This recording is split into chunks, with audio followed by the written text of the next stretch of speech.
Hi, my name is Justin Vodder, And I'm Ben Cook. and we are recording for NuMinds Enrichment. We provide enrichment to gifted and high-achieving students, parents, and educators. See our full course catalog of student parent workshops, professional development at www.numian.com. Now, as teachers of the gifted students, we have seen just a full gamut of poor parent-teacher relationships. And it's difficult for both sides, I think, to understand that, Ben, because there's a perception of a student at school versus a student at home.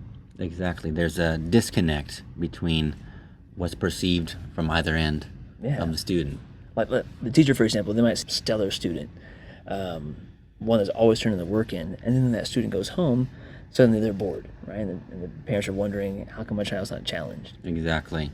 And when the parent does reach out to connect with the teacher, it's from a place of her understanding of the child with no thought of the teacher's point of view. Yeah. Now, if you're sitting there like, oh, I wish my child was the one that was so quiet, that's another thing too. Like, sometimes that overexcitability can be perceived intolerable. So teachers will see a child that just acts up in class. While gets home and the parent sees this kid that's just overactive and is building things and is creative and just totally into it. And so once again, a disconnect comes in. Exactly. You've got different contexts in which the student's being observed, and so a lot of assumptions are made. Yeah, and that's where you get the dreaded, we need to talk. Exactly. How does that make you feel as a teacher? You get that email. Are you kidding me? As a guy, True. My whole life I've dreaded the woman that says, we need to talk. But yeah, so as a teacher, you get this email that says, we need to talk.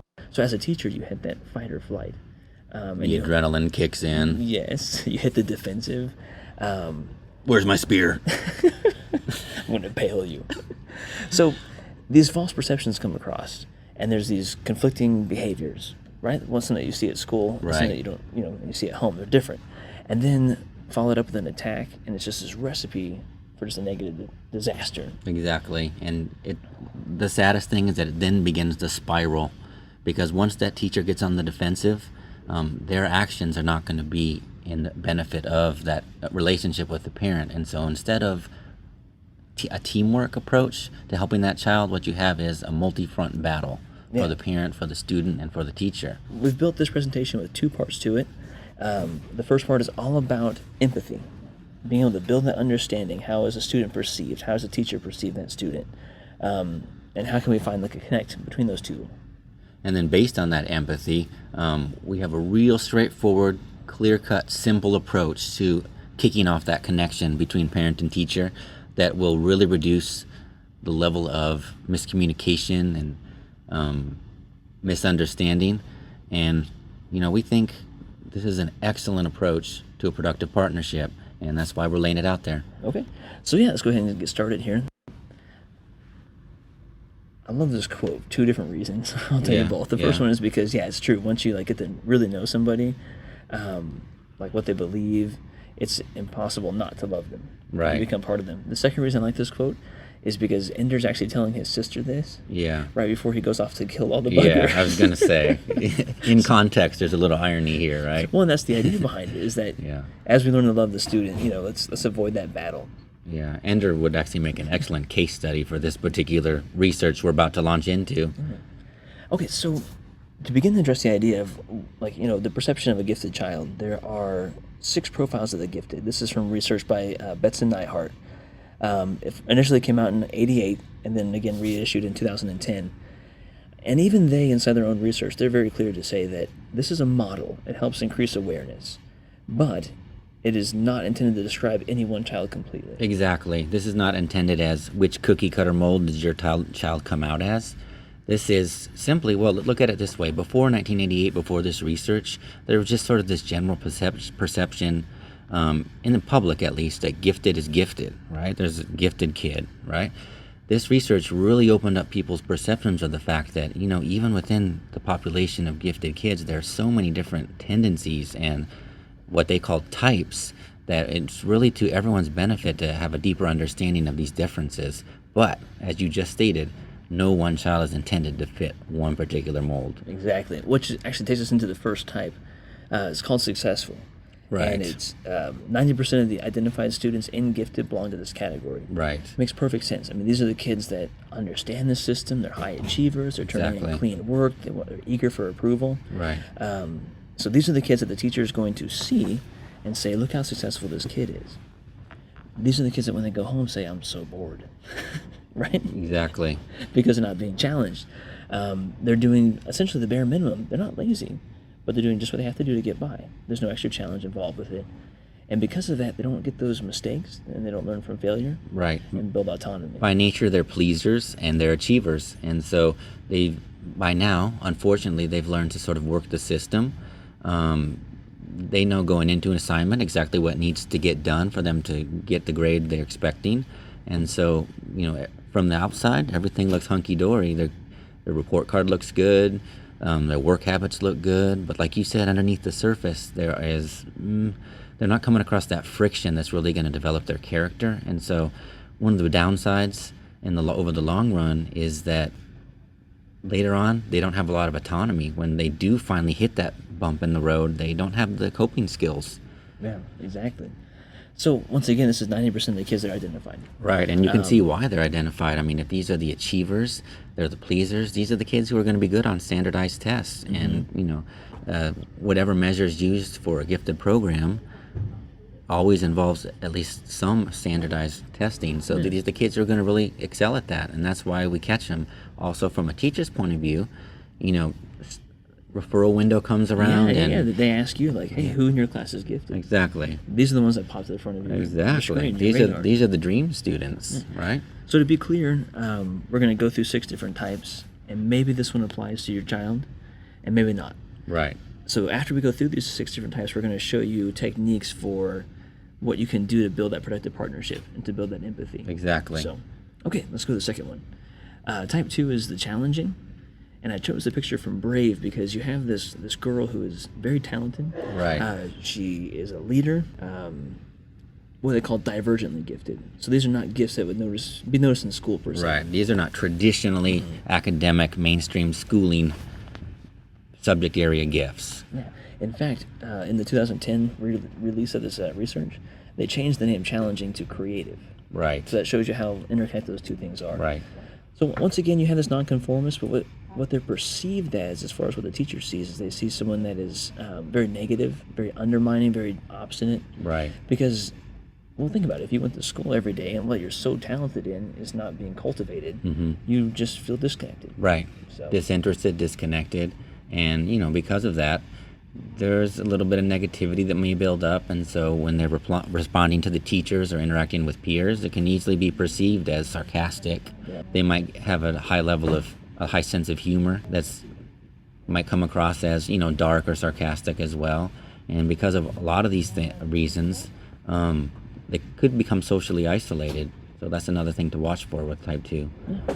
Okay, type 3 is the underground. Now this one's a little bit different. This is primarily in girls through the junior high phase. Right. Now this can be anybody, and I guess to give the best example why it applies to girls is because you have these girls that as a younger age, they're very, very conscientious, they're high achievers, motivated, they listen to their parents, and then as they begin to get older, that perception comes across. Well, guys don't want to be with the smart girls, so they begin to hide, and they begin to hide their giftedness underground. Right. Hence the name. Yeah. So that peer pressure, that social pressure, kind of prompts them to take a different path. And so gradually what you see is them a self-induced hiding of their gifts. Sometimes I think of this one almost as a type 1 that has morphed, right? I mean, Sure. Some of the positive traits that we see when they're younger are basically a type 1. They're successful. And then what happens is because of that peer pressure, whatever social, psychological pressure they're feeling, they go underground, literally like it says. And as you pointed out, the research suggests that this is primarily an issue with girls, although like you said, not always. Oh, sure, yeah. Like, it's not to be a smart jock, it almost seems like an oxymoron, right? Right. But so the same thing happens. Like, it's not cool to be a football player and also smart. Yeah. So I'm going to hide, and I'm going to, go underground with my gifts. Right. So. Right. Okay, type 4 is the at-risk. They have passions and interests and gifts. Right. But none of those are inside the scope of the school. Right. And instead of just being kind of obstinate with it, they actually don't cultivate their gift inside a school setting, Yes. which leads them to be at risk for dropping out. Right. So this, in a way, this echoes the challenging type 2 that we talked about, in that there are those divergent talents and gifts. So what would you say distinguishes this from the challenging? Well, the challenge in themselves, they're going to be obstinate. They're going to sound like they're being caustic with their remarks, where the at-risk student's just going to totally disconnect. Right. Which is that huge distinguishing characteristic about how to actually work with them. And I know we'll get to this later, but I put on there, requires a close working relationship with a trusting adult. Because they need that one person, that one connection to say, you can do this. Right. Which makes that Goodwill Hunting visual illusion that you put there a perfect match, because that's exactly what the Matt Damon character found. Yeah. Is a mentor. Yeah. Who is willing to sort of cut through all that surface fluff and find that really gifted kid underneath. Okay, type 5 is the twice exceptional. Now, this is a very, very broad category, and to explain what you have is you have someone who's differently abled. Right. Just meaning that you have someone that is gifted first, but also has a disability. Right. And that disability can range from physical impairment, it can be social, emotional. What happens is they have differences, learning differences, and so at times the perceived disability can overshadow the gift. And so all the focus is on the disability rather than on the gift. So what we'll get into in a little bit with this type of course is how you can focus on that strength rather than the disability. I mean, the parents see this bright kid. Exactly, because at home, the interaction is going to be primarily verbal, conversational. Of course, that intelligence is just going to shine through in spades. But then, like you said, in a school setting where it's more structured and writing is required, that's where the disability is going to overshadow that intelligence that they're seeing at home. So that's a source of the disconnect. And like you said, we'll mention some ways that you can build that partnership with your parent and teacher. Okay, and the last one is the autonomous, which we have renamed the golden boy. Exactly. Idea behind this one is a student who has figured out that system, has a positive self-concept, and is totally independent and self-directed. Quote that we used was, I need a pencil. You, get me a pencil. Right? Yeah. You make it work for you. Exactly. A few negatives there. I mean, because there are some negatives to that, is that how does the system challenge that kind of individual? What do they do for that kind of person? Yeah. And also they can be isolated and perceived as being eccentric. Right. So I think this is a perfect bridge to get into how do you help these students out? Yeah, exactly. Yeah. So again, just want to restate from the research that no one child is going to fit in any one model. Pigeonholing is always dangerous, right? Right. So in fact, almost every current or past student I think of as we go through this research, it's never a clean cut. No. I always think of them as some kind of combination of two or even more than two of the types. So hopefully maybe at this point you're beginning to build some empathy as far as like, this is how my child's perceived at school. Right. So what we're doing now is, how do you set some goals? What does your child actually need? And then how do you communicate it to the teacher? Right. So if you've had a chance to download the attachment that accompanies this presentation, really, really crucial understanding that's going to lead to the empathy comes from taking a close look at the two tables that we provided. On one of them, you have the 6 types laid across with an indication of how the teacher is going to perceive each of those types. And now that you as a parent have been reflecting on the 6 types and kind of obviously visualizing your child within those frames, now it's time to kind of really develop that empathy and put on your child's teacher's shoes and take a look at him or her through the lens of the 6 types from the point of view of your teacher. So now we're going to move around the circle one more time, looking at the 6 types. But this time we're going to be looking at goals. So what does my child need? Exactly. Now keep in mind that we have not initiated any contact yet with teacher, that we're still in that early stage. We're developing the empathy and really getting a deep understanding of what your child needs. All right, so we get started on type 1? Absolutely. Okay, type 1 is the successful one. And with these ones, what you're looking for is you're looking for chances for them to be challenged. And not just challenged, but also for them to make some mistakes. Right. You want them to experience a little bit of failure, a little bit of struggle. How do you do that? Well, you can do like subject acceleration or grade acceleration. And we put down there, allow the child to be distressed. That doesn't mean stressed out. Right, exactly. That means a chance to be able to work. So how are they going to develop the resilience if they don't have the opportunity to come up against that difficulty? And that could be hard, of course. They're not used to that feeling. So once again, to reiterate, if this is your child, you're thinking to yourself, oh, when I contact my teacher, Mr. Ben, Right. I'm going to say, I'm looking for a way that they can, fail. Right. And I've gotten those. I have parents that say, I want this kid to make a B, because they want them to have that taste and that experience and then learn from it. Right. So Right. now, if you have a type 2, the challenging, what you want here is that they have gifts. We know that. They know that they lie outside the school's zones. Right. How do you get those interests and passions inside the classroom? Exactly. And step one to bridging that gap is to somehow, with the teacher's partnership, affirm their strengths. Well, as a parent, recognizing that there needs to be clear expectations for the appropriate behavior, because, as we know, these can be the rebellious ones. But if the teacher can meet you halfway and also affirm and confirm the strengths and the gifts that are there outside of the school's subject area, that's going to take you a long way. And just one more thing before we move on to we didn't mention this before with the challenging, but a mentor can be extremely powerful in this case as well. If they find a model of someone who has had this type of outside of school passion and talent and been successful, been able to conform to a level to still be successful in a school setting, but still have that outside talent and passion, that can be really key. Yeah. Okay, so going to type 3. And type 3, once again, is the underground that is hiding those talents. Right. The number one point that I want to drive home is that what they're looking for is they're looking for affirmation. They want to be accepted for who they are, Right. where they're at in their life. Yeah, that really jumped out at us in the research as we were digging into it, is that what it comes down to, the best thing that a parent or a teacher can do is start by, like you said, accepting and affirming where they are right now. Yeah. Because if you do this whole part, and we put it on there, the whole, if you compare them to siblings or peers, Right. why aren't you more like, Nisha? What's wrong with you? Yeah. And of course, as a parent, I'm looking at let's say my 8th grade girl, and I'm thinking back to when she was in 4th grade and a super achiever and everything was hunky-dory, and I'm like, why can't we just go back to that? Wrong approach. Wrong approach. Right. Say, why can't you be more like a 4th grader? So if you hear it from that angle, you begin to understand, like, you're not there to critique, you're not there to judge, you're just there to be open and listening and accepting. Right. And I like that second bullet, giving them the freedom to make some choices. You're not trying to commandeer their teenage years. You want them to have the autonomy as well, but you're a partner in that. Yeah. And you know what?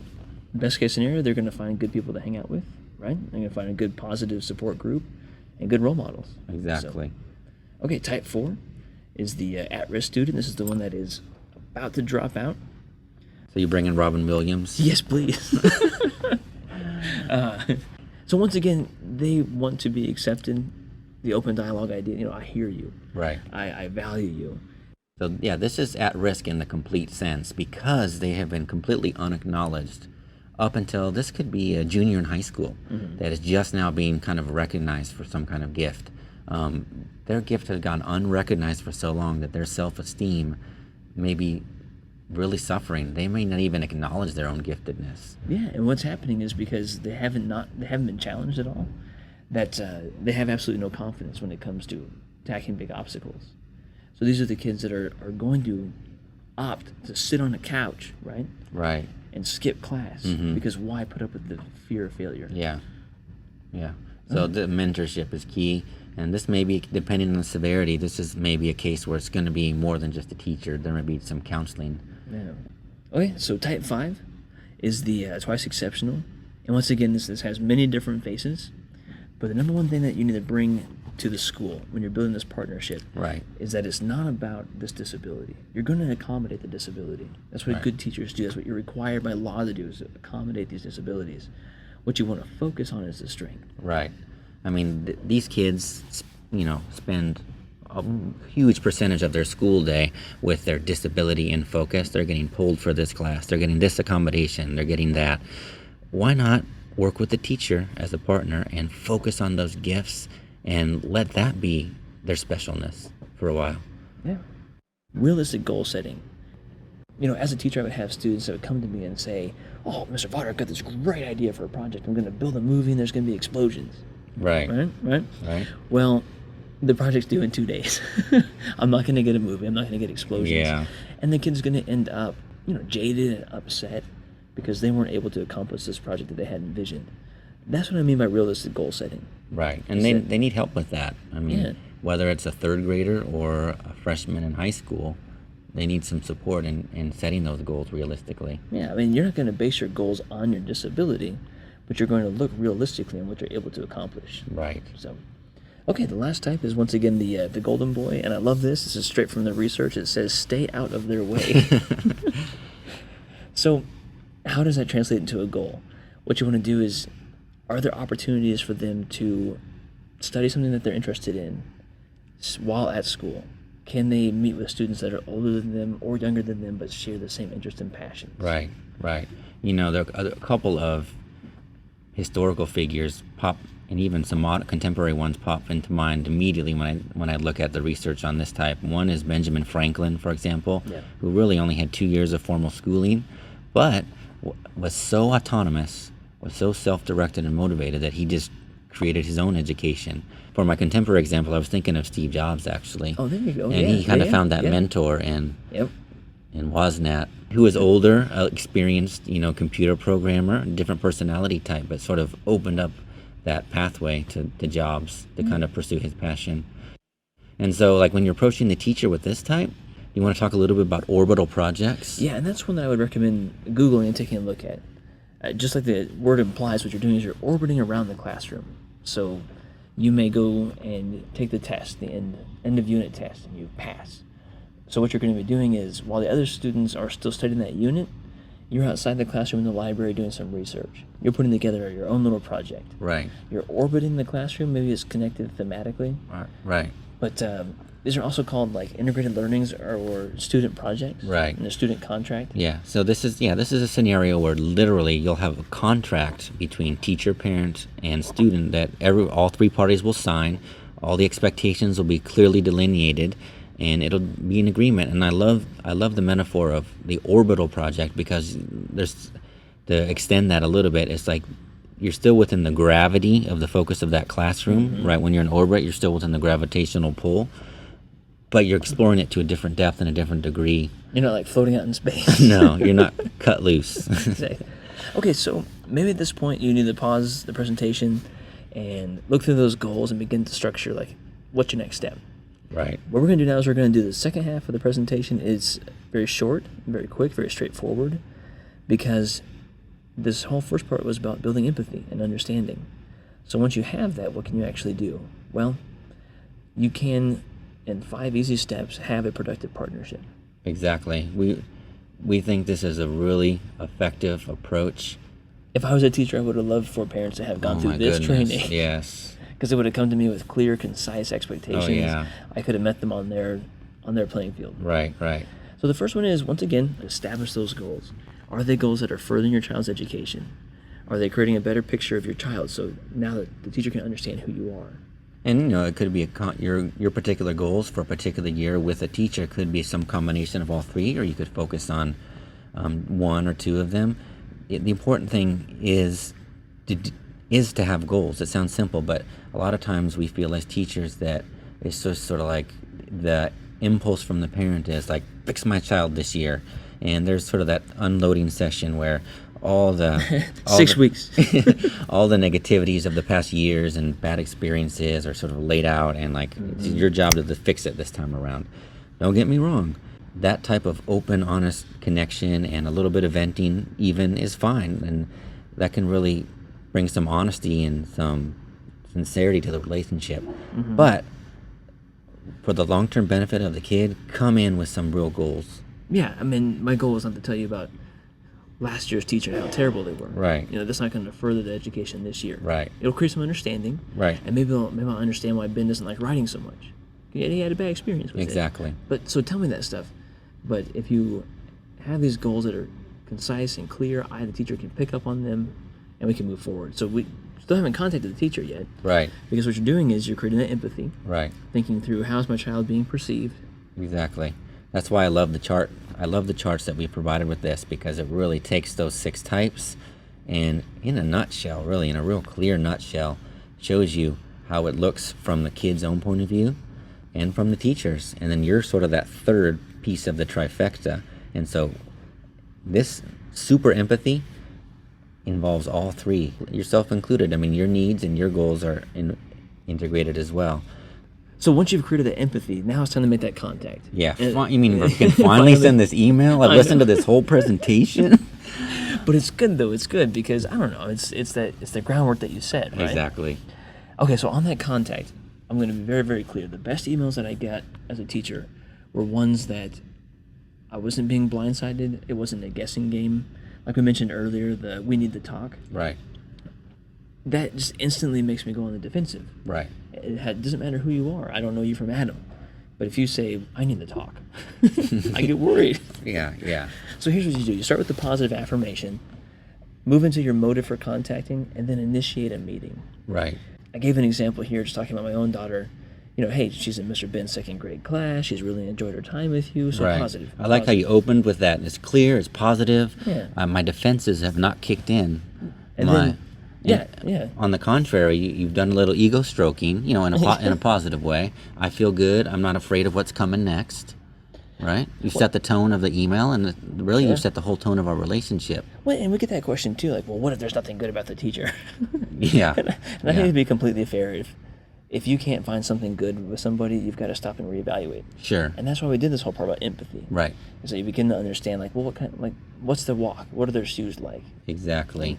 So after that positive affirmation, where you do find that positive and you do accentuate it, then you move into the motive for contacting. I'm being very clear. I put down, I'm contacting you because Lily suffers from a lack of self-confidence. I want to meet in order to discuss her situation and set some goals for this year. Right. Excellent. So me receiving that as a teacher, already my mind I'm in kind of a background brainstorm of thinking of the resources I have that can address that type of self-confidence issue. I can think of past students I've been successful with, and so already third paragraph of this email, we're productive. Yeah, and then I'm going to wrap it up by actually initiating the meeting. Right.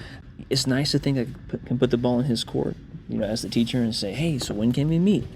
The problem is that if I'm not initiating that, I may not get a response instantaneously. Right. And I may not begin that productive partnership as soon as I would have liked. Right. So what I'm going to go ahead and say is, I'm free most afternoons, except for Wednesdays, because she has competitive inner tubing rehearsals. Oh, wow. Yeah. Is that an Olympic sport yet? Not yet, but it will be.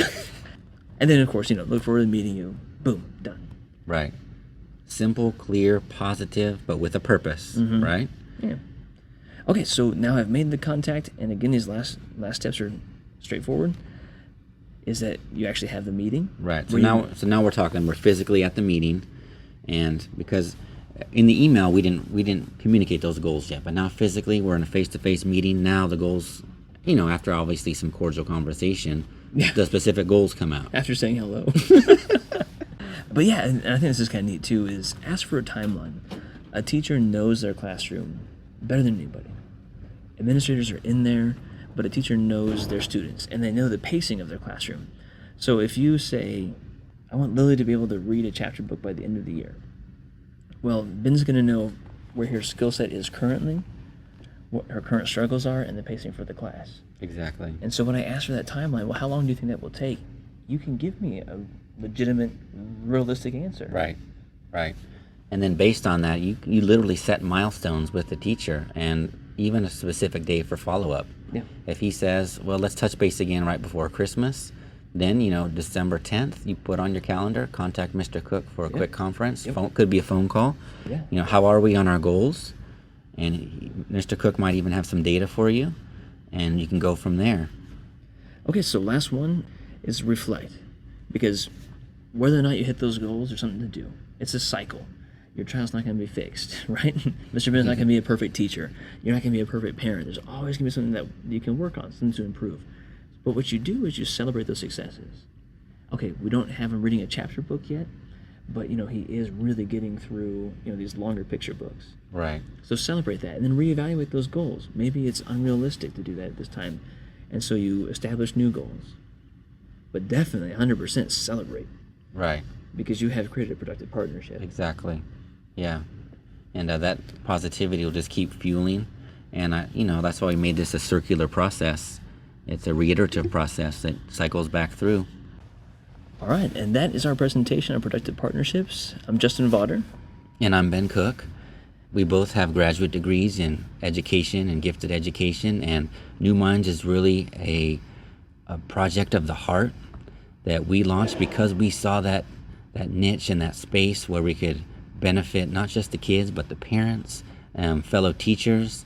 And our goal is really to strengthen that interconnectivity between everyone involved in raising and educating our kids. Well, absolutely. And this is our first presentation for parents, and that's why we said, well, what's the best topic we could do? Exactly. As productive partnerships. Exactly. Because that's what we want. We want people working together for the benefit of all children, supplementing the school district, helping them out. It's the starting place for everything else that will follow. You can expect many more presentations like this, but really this partnership with the teacher is a good foundation, an excellent place to start. So we're on all social media. Follow us on Twitter, like us on Facebook, Pinterest, the whole gamut. The whole gamut. We've got an e-newsletter that we try to get out once a month, packed with information. NuMinds.com is the website, NuMindsEnrichment.com. Once again, I'm Justin Vonner. And I'm Ben Cook. And thanks for tuning in.